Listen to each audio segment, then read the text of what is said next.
Une nouvelle de l'Agent Zéro. Un thriller d'espionnage de l'Agent Zéro, écrit par Jack Mars. Lecture Olivier Lovero. Une nouvelle de l'Agent Zéro. Rome, Italie. Zéro sentit sa présence avant même de la voir. Dès le début de sa carrière, il avait appris de ses tentatives et erreurs, par quelques combats rapprochés et de nombreuses cicatrices, à faire confiance à ses instincts et à son intuition tout autant qu'à son entraînement. Aussi, quand il sentait cette sensation familière de picotement au bas de la nuque et les minuscules poils se hérissaient à cet endroit, il savait qu'il était observé. Il s'avança jusqu'à la fenêtre et repoussa doucement les rideaux à deux doigts, lentement et à peine d'un pouce, gardant les parties vitales de son corps derrière la sécurité relative de l'encadrement de la fenêtre.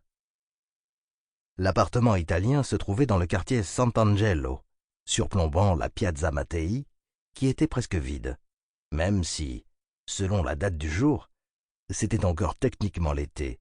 Septembre avait apporté un air frais qui faisait que tous les touristes marchaient d'un pas pressé vers leur destination plutôt que de s'attarder à prendre une photo avec la pièce centrale de la place, la Fontana delle Tartarughe, ou fontaine aux tortues, ainsi nommée à cause des tortues parfaitement sculptées dans le marbre sur les bords du bassin de la fontaine.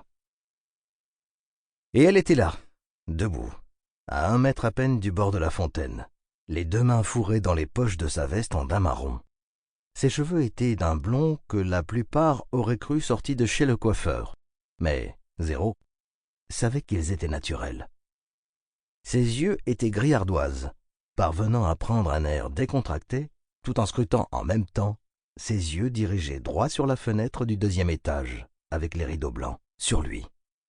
« Fais chier !» soupira Zéro.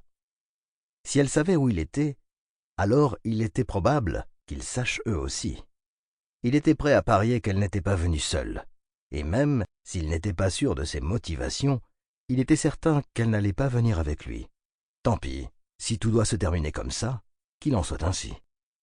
Il prit le Glock sur la petite table derrière lui, y inséra un nouveau chargeur et fit entrer une balle dans la chambre avant de le fourrer à l'arrière de son pantalon. Il enfila une paire de mocassins et quitta l'appartement, descendant lentement les marches en pierre.